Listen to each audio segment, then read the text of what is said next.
You guys just you keep coming around. I just keep hearing about you guys. And I might need to tell Ryan to cut that up a little bit and just put it in my audio for my phone. First of all, I love the game. I had a passion to play the game, not only football, but I love the game of golf. And what it lends to a person and the friendships you develop on the golf course. It's been a pleasure being on the drop. I wish you guys all the best down the road. As someone like you have that golf itch like a lot of us do. I keep track of you, and you are moving. You are on the move. So listen, I'm a big New Jersey golf guy. You're very kind, Mike, and you too, Ryan. It's a pleasure to be on just a couple of Jersey boys here talking about something we love. All the best. I really enjoyed it. This is the Drop Podcast where we talk golfing in the Garden State. I'm Mike Poro, and this is Ryan Coulott. What's up, Drop Pod people? Welcome back to Interview Thursday. We have a very timely, pertinent, any other adjective that means it fits perfectly. For this week, our interview is with Don McCabe, a.k.a. Don Juan from Essex County Country Club. Don, the New Jersey Amateur is at Essex County this week, and Don is the pro there. I think that timing kind of works out. We do things for a reason here. So between that and Mike's video from Monday, you get just an amazing, detailed visual and description of what's going on there at the course. And Don kind of breaks it down, gives us a little bit about him, how he got there, and yeah, it's a great interview. Yeah, listen, it's been a full week of content coming out from Essex County previewing, the New Jersey Golf Amateur Championship there starting on Monday. And then who better to get on than Don McCabe, head golf professional, to kind of preview the entire thing. We go through the front, we go through the back, we go through specific holes that might catch people, might be gettable. It's one of those things for us that now not only do we have the audio side of it, but we got the video side that came out on Monday. So it's another one of those things. To the moon we go, big fella. To the moon. So without further ado, we're going to send you to our interview with Don McCabe, head golf pro, Essex County Country Club. Enjoy.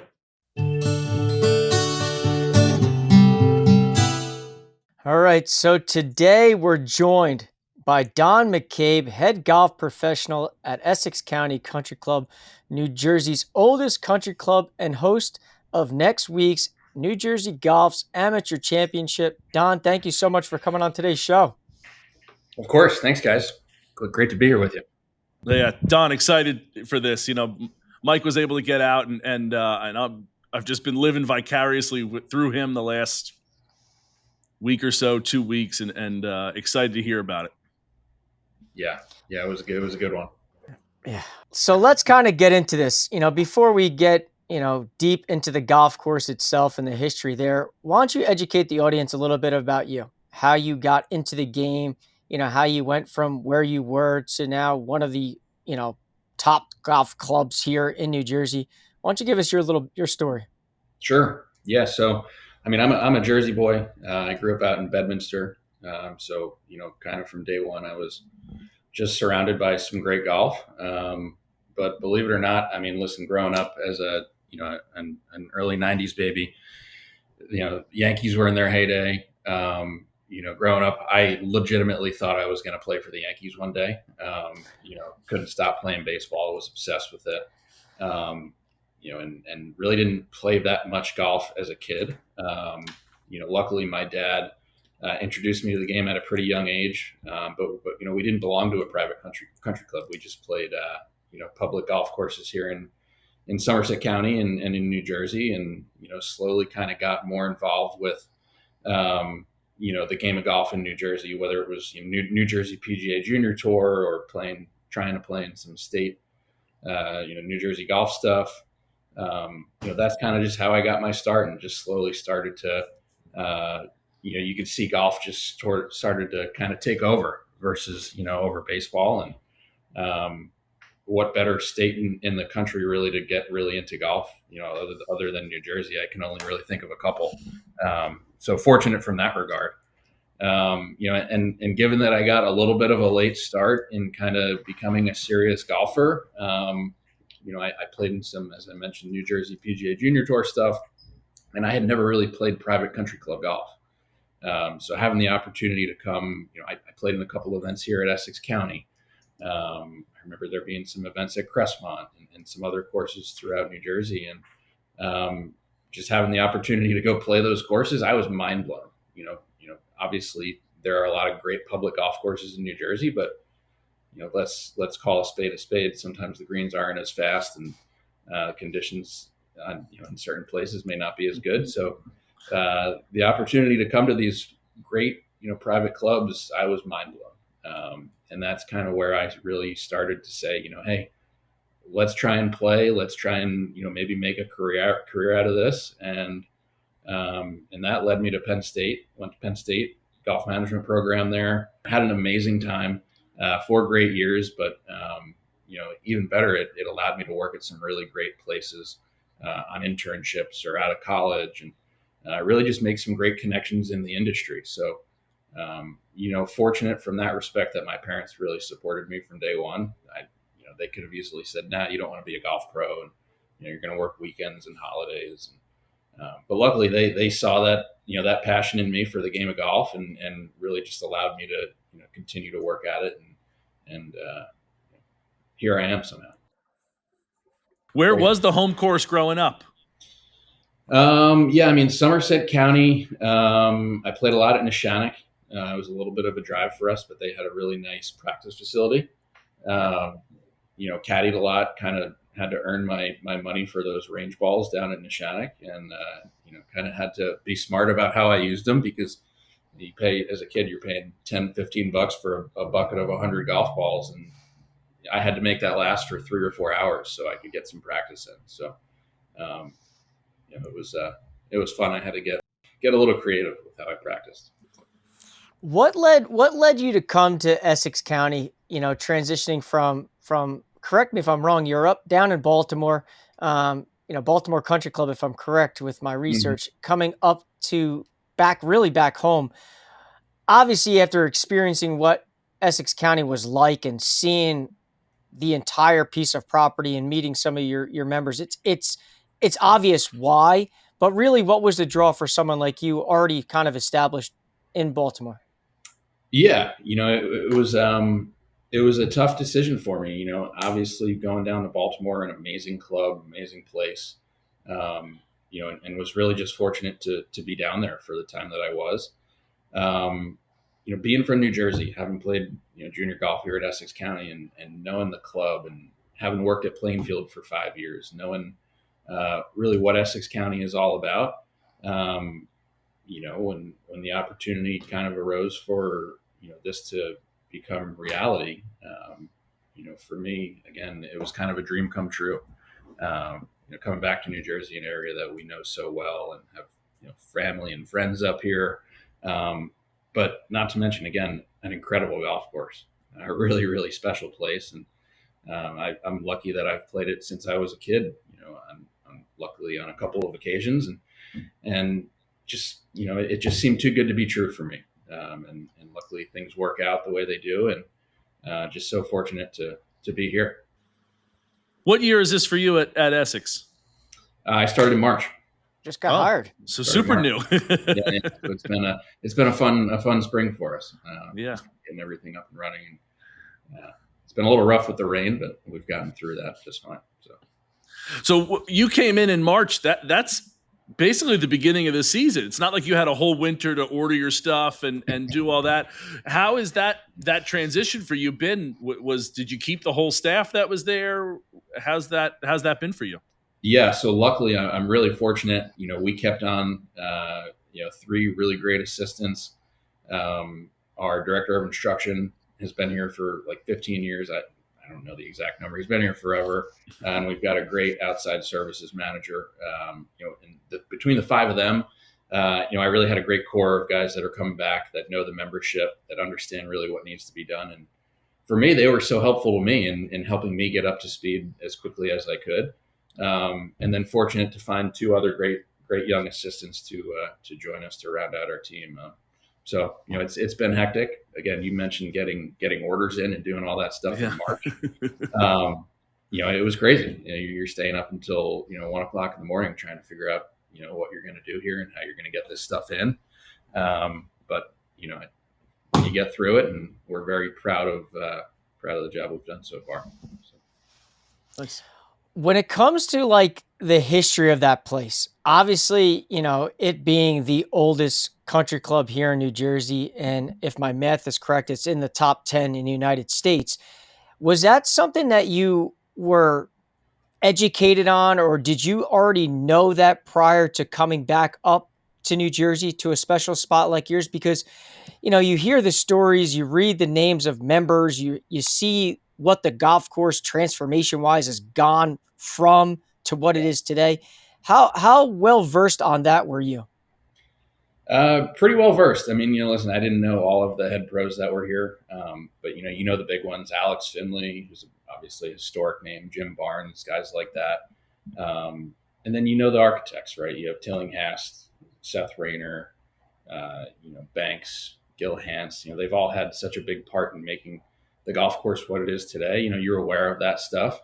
Some of it you can't really grasp a lot of the history that's here until you're here. You can read about it, but until you're looking at some of these artifacts essentially that are on the wall in the locker room that are just incredible pieces of history. Sometimes you don't really appreciate it until you're here on site and really saying, "Wow, this is incredible." Yeah. Listen, I heard the stories. You hear the rumors. Oh, it's the best back nine in the state. Rivals anywhere. From Pine Valley to Baltusrol, you name it, they have it.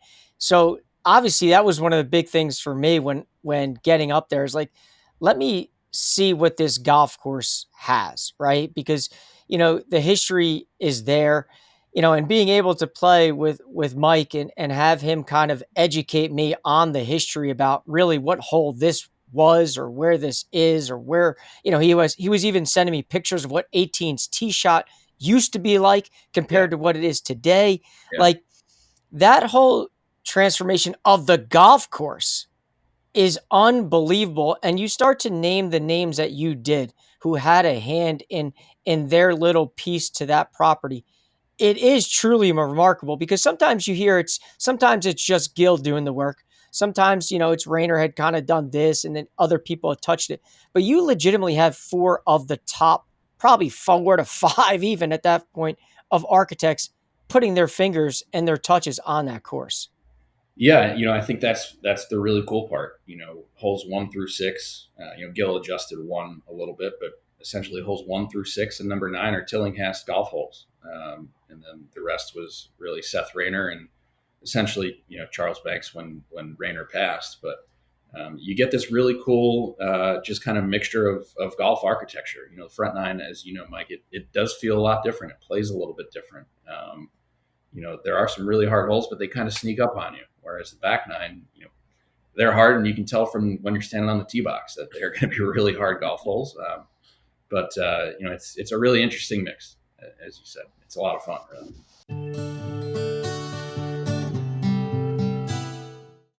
Golfers, the wait is over. Weequahic Golf Course is back. After a 5-year renovation across all 3 Essex County tracks, the trilogy is complete. And guess what? They saved the best for last. Weequahic is the first public golf course in the Garden State, opening over 110 years ago. This golden age design just got a modern revival. Architects Stephen Kay and Kevin Wager have enhanced the original Vescu mounding, pop bunkers, and classic greens, delivering a strategic test that's as mental as it is physical. It's golf like you've never seen. Vintage architecture set against an urban backdrop with planes soaring from Newark Liberty International Airport, views of the Anheuser-Busch Brewery, and even glimpses of One World Trade. Weequahic is truly one of a kind. Modern turf with old school soul. You'll feel the ghost of the game walking with you, asking where the hickory shafts went. Weequahic Golf Course reopens Thursday, July 31st.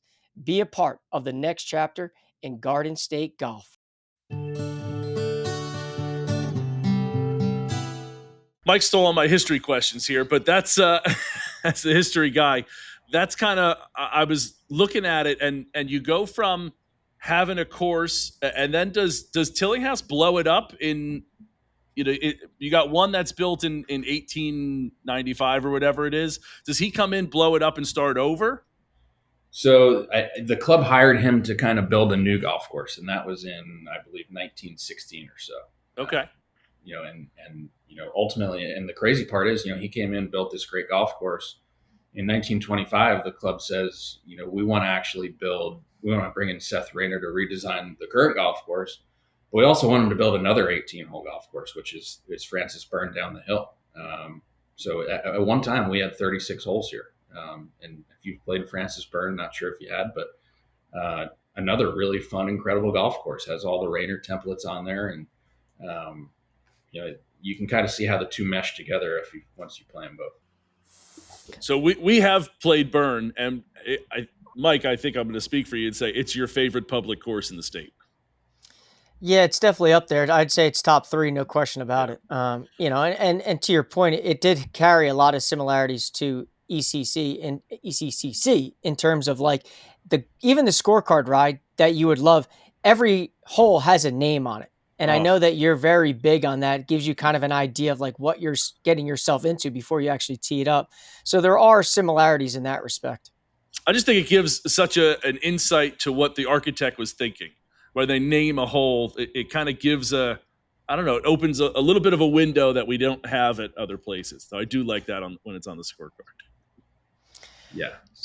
So Don, let's kind of dive into the golf course, because I know you've got some of the cream of the crop, the best of the best, these amateurs coming into your place next week. And I talked to Brad ahead of time and I said, give me an idea about how far you're going to lay this thing out, because after seeing what it was like from the Rayner tees, which we played at 6,600 yards, a little above, to where some of the tees were on the Tillinghast tees, you're talking nearly 7,200.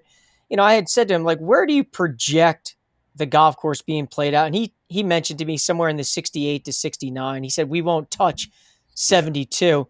Yeah. But what do you expect from some of these guys or kids, frankly, coming into your neck of the woods?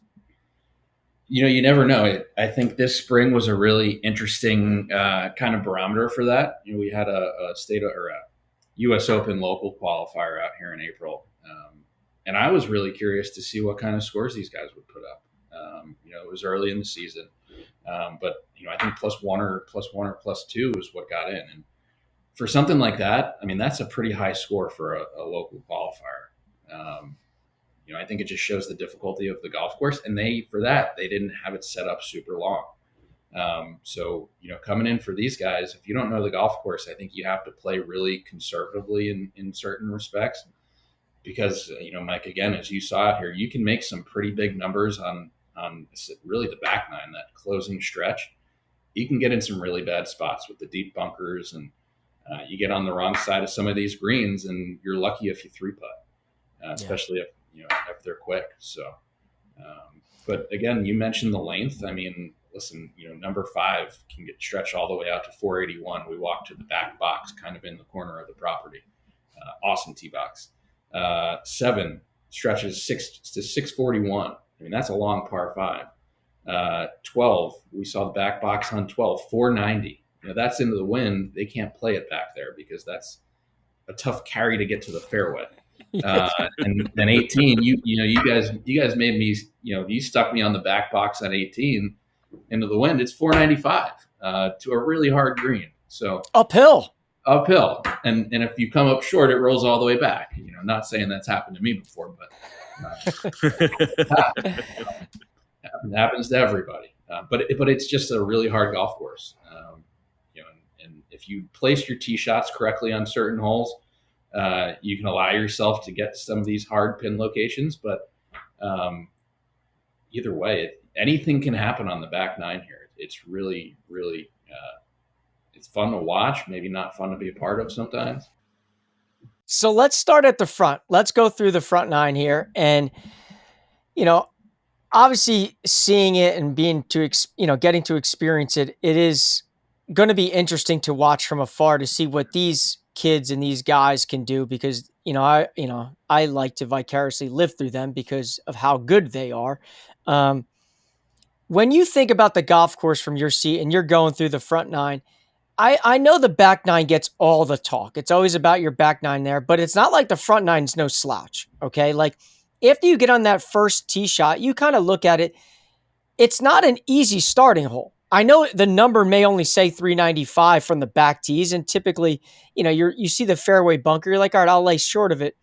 But I think right off the bat, that's a pretty challenging hole. The way the green slopes, the way the bunker sits, I mean, that's not an easy start. Correct. I mean, when we played, Mike, it was the back left pin on one. I mean, it's as far back left as you can get. It's hard to get back to that pin, whether you hit a 300-yard drive or you hit 4-iron off the tee. It's a hard shot because the whole green runs kind of front to back, running in that direction. It can get quick. So quick. Yeah. yeah. So quick. And that's the thing. The front nine gets so much, or the back nine gets so much hype. But Gil did such a great job on the front nine, which is what people don't realize, moving bunkers into play. And there's a lot of holes that sneak up on you, like two plays, 295 from where we played it, essentially.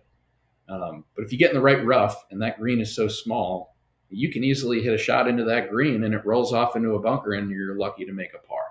Mm-hmm. And it's a short hole. Holes like 5 and 6 is a really hard par 3. People think about the back, but you have to be really careful on the front nine because it could ruin your round. It is true. We get a lot of people talking about the back being the best back nine or the best 9 holes of stretch in New Jersey, but we don't ever hear anyone, Mike. Nobody talks about the front ever. Yeah. I think it just gets forgotten about, and it's not like it's not good, and that's the scary part, And then Don, it's a guy that sits in your seat.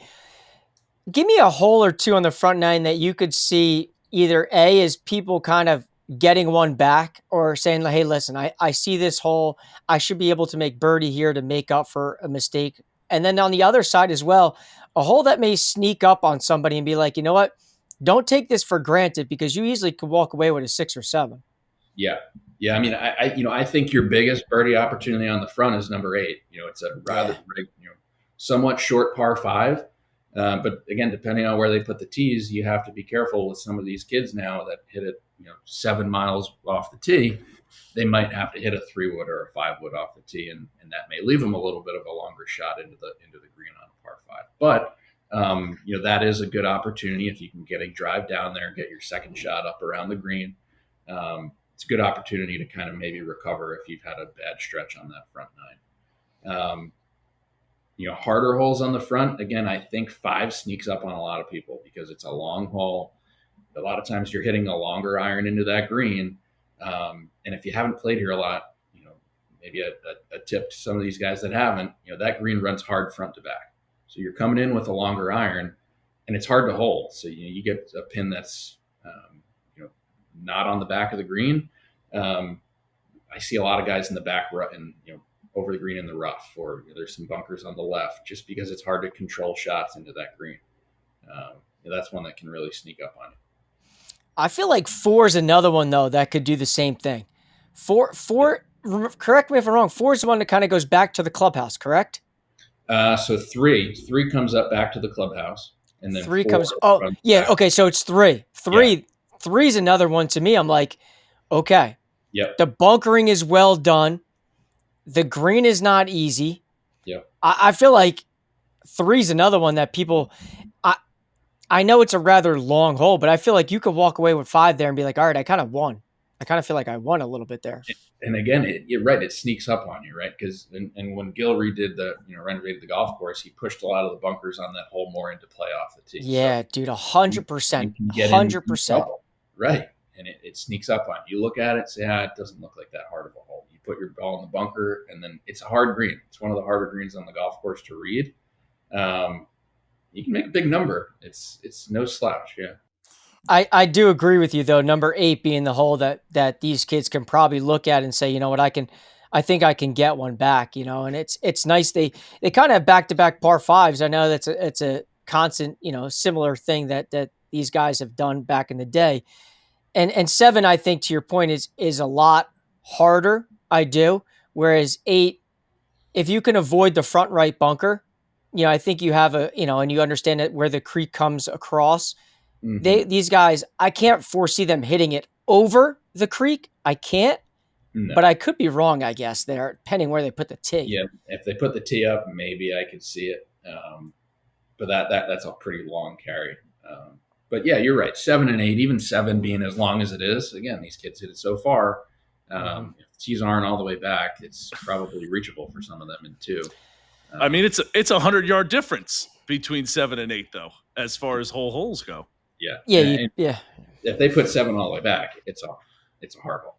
It's a bear. Really, that's it's uphill as well. It's over Yeah. 600 yards uphill. oh, jeez. I went with the classic double bogey on 7, and then I came back with a birdie on 8. So I got to experience what some people may do in terms of making the 7 and then making the 4 in the following hole. So Yeah. I kind of know how that goes.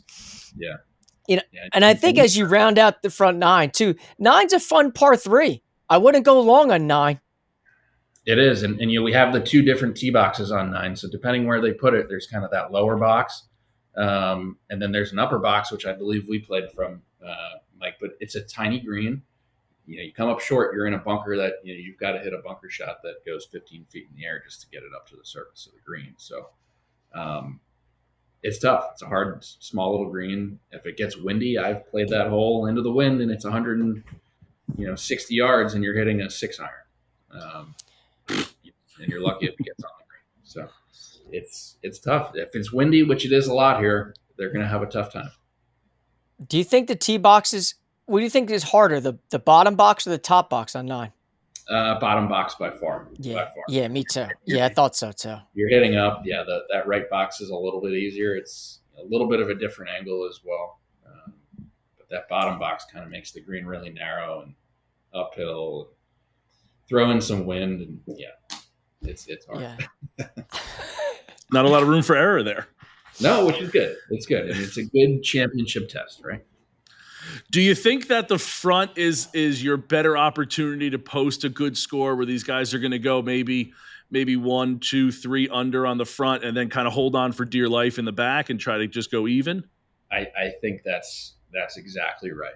You have some birdie opportunities on the front, the back. The back is I keep saying the golf course is hard, but the back is challenging. There's a lot of really tough greens. There's some tough driving holes. You get a little bit of everything. And you really have to hit every club in the bag well out here to score well. Between the front and the back 9, you're going to hit every club in your golf bag.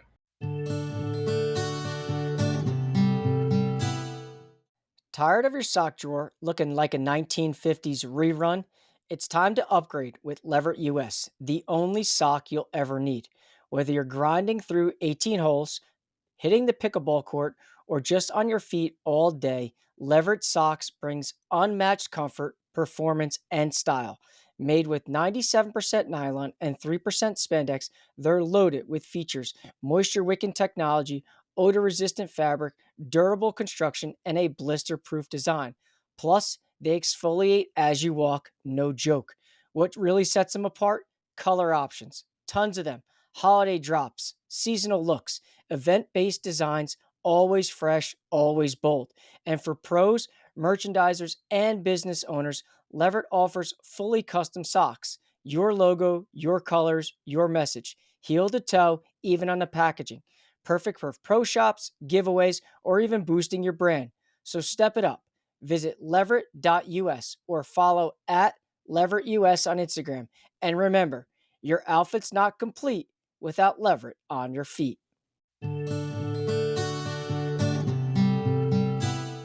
And I think it starts as soon as you get on that 10th hole, right? I think when you look at 10, the tee shot, I'm not going to lie, I don't think it's overly intimidating. I don't think the tee shot is a scary one. You got to favor, obviously, the left center there on 10. Yep. But once you get to the green on 10, you don't want to go long. You go long on 10, it's like game over. You might as well carry your bag back to the parking lot because your round's over because you haven't even started the hardest part of the golf course, right? Yeah. So as you get to 10, besides missing it long, there's nothing really. I feel like that's a good start to what you're about to see because once you get on 11's tee box, frankly, I don't know if there's a better view. 11's pretty special.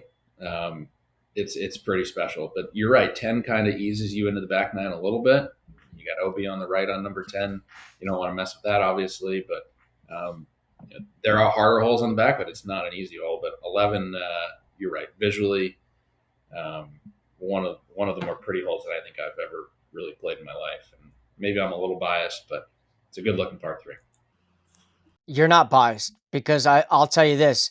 I feel like I've been fortunate to see a lot of different par threes on a lot of different golf courses, within the top 10 in the state of New Jersey. When I left that hole, I was like, okay, I made double bogey. And I normally when I make a double bogey, I'm ready to break all my clubs in the bag. I left there with a smile saying like, wow, that hole. Yeah. I mean, just visually from the tee box, amazing. Of course, I dump it in the bunker, so I get to really experience what the bunker's like. And it looks like you're looking straight up a wall. And then when you get behind the green and you're able to look back towards the tee box, it just hits, man. It just hits. Yeah, you got the full number 11 experience that day. I did. Like, I hit a good shot into 11, or what I thought was a really good shot. Yeah, you did. And because you're not careful, you blow it 10 feet by. And I thought I hit it the right speed, knowing that it was downhill. It's just what that hole will do to you. Yeah. And then as you're going through the back nine there, where do you think the opportunities, could be necessarily for these guys, similar to front nine, about getting one back? I kind of asterisk 13 as a spot where that's a hole that they may be able to get one on, maybe even 14 if they hit a decent drive. But other than that, like, I don't know if I can really look at that back nine and be like, you know what? You're going to get a few back on this stretch. I just don't know if that exists. It doesn't. Yeah, you're right. 13 and 14 are your two opportunities. That's where we'll see a lot of birdies made. The rest of the holes, if you make a birdie, it's a really, really good birdie because the greens are big, the greens are really tough. It's hard to get close to a lot of these pins outside of those two holes. 11 obviously is 11, but 12 is an incredibly hard hole. You hit the right side of that fairway, you're going to run down into the bunkers. You hit it left, you might be blocked out from the trees on the left. And again, you have like a 5 or 6 iron in your hand. It's a hard golf hole. So anytime you can make a birdie outside of 13 or 14, great birdie, because you got to give that guy a pat on the back. It's hard. So then on the back there, is there like an amen corner of like, hey, this stretch here, you have to go? Like we've talked about it, the whole back being, tough. You kind of eased in with 10, but is there a stretch there? Is it the finishing 3 holes? Like what's that quote unquote amen corner there on the back? I'd love to know what you think, Mike, but for me, it's 15, 16, 17, 18. Those are just, 15 is an incredible par 3 down the hill. If they put the tee box back and the pin back, it can get as long as 270. 16, the green is crazy. So, there's 3 big tiers to the green. You put the pin on any one of those 2 kind of raised, elevated tiers, it's hard to get close to. 17, you have to hit more of a strategic shot off the tee. You got to be like 220 off the tee, and then you have a 8 iron in your hand coming in. But the green is really hard. And then 18 is 18 up, long hole uphill, bunkers everywhere. You come up short, you're rolling back to 60 yards. If you can play that stretch, especially in the last round at even or 1 over, I think you're going to be in pretty good shape. I don't think there's a doubt in my mind. Like when I think about the back nine, obviously I can use as many adjectives to describe that place in a positive way. But 15 through 18, to your point, you go even par, you're gaining strokes on the field. There's no doubt about it. And frankly, you go under, you're just making up a boatload of shots there. I just don't know, even pending where they put the tee boxes, like I think about 15, that is a tough par 3. I know 11 gets all the talk about like, oh, how pretty that is. But 15's not like, a disgusting looking hole either. I get on 15's tee and I'm like, the bunkering, well done. The green, super difficult. The optics from the tee box, it hits. And then you have to get on the tee box and actually execute the shot. I'm like, okay, Here we go. So I, to your point, agree with you. 15, 16, 17, and 18. Listen, I've come to just terms with like majority of people's 18th holes are just phenomenal, right? It's just phenomenal. But there are some that are just frankly different. And yours is one of those ones that's different. And I told Ryan the story that on 18, when I hit my second shot over the green, right? Yeah. I hear the people on the patio, like having a good time, enjoying themselves. I hear someone say, I thought Mike from the Drop podcast was good at golf. How did he hit it over the green on 18? And I start laughing and I'm like, oh, this is like right up Ryan's alley. Just people just heckling me from the stands. That hole is just something unique. I think you keeping that ball on the green probably made somebody a couple bucks on the back patio. Yeah. There you go. Well, I never got that DM saying thank you. So How tight is it back there between the green and the patio? There's some space. There's a lot of room. I mean, you weren't right up, if I remember. I don't think you were just over the green. You kind of had to hit a high flop shot. Yeah. I love a good patio where you can just sit and just have some cocktails and watch golf come in. I talk quite a bit about like wanting to retire or be at a place where I can just sit there and just heckle people. Yeah, this is a pretty good spot to heckle because I mean, if we sit on the patio, you can watch guys hit into 9. You can watch them come up 18, watch them come up 12, watch them go down 10. I mean, you can do a lot of heckling up there. Yeah. That's a lot of betting. I like it. A lot of action over there. Good. Yep. Yeah, I just think, Don, that golf course is I'm a tough critic. I'm very opinionated and I have no problem holding back what I try to feel like sometimes is maybe too honest and transparent at times. But I left your golf course thinking like, wow, this is one of my favorite spots I've ever been to. And I've been fortunate and lucky to play a lot of them. There was just something about your golf course that just hit. Besides not even accounting for you or Mers or the caddies out there that were beyond cordial, the golf course was just special. It really was. And I think everybody that has the opportunity to play is going to experience that. And then these kids and amateurs that come in next week are in for a real treat, and regardless of what they shoot, I think they're going to leave there saying like, wow, that place, if they hadn't played it before, is truly remarkable. I really do. Yep. Yeah, we're lucky. We are really lucky. And I think this course is just as hard as I think pretty much you can put this up in terms of difficulty with anybody in the state of New Jersey. It's difficult. It's fun. You can make some birdies in spots. And like we said, in other spots, you're just holding on for dear life. So, yeah. What do you think the winning score will be? Now, obviously, with this tournament coming in, you got a lot of big time names. Let's be real here, okay? And when you see these guys out there, they're not just the average guy bumping around. They got a 2 or 3 handicap. These kids know what's on the line because the winner gets a full exemption into the USGA Amateur. Like they're in the US Amateur, they're in just by winning this tournament. So there's a lot on the line with a loaded field. And they are playing 72 holes, okay? What do you project after 72 holes to be the winning score or about a range? I would say somewhere in the, after 72 holes, really good golfers, 6, 7 under par wins it, in my mind. I think it's only going to get tougher as the tournament goes on. The pins are going to get tougher. I think we could see some low scores on day one. But I think it's just going to get harder as the tournament goes on. I think you're going to see more bogeys and double bogeys on the back 9, especially come round 3 and round 4. And that's kind of where I'm at, 6, 7 under par. I'm going to be honest, that's lower than I thought you were going to say. After the talk about how hard the tough was, I thought you'd be more in like the 3-4 range. And it very well could be. I know how good some of these kids are these days. They are very good. Great, put it on the green, 2-putt. It would be great if it was a little.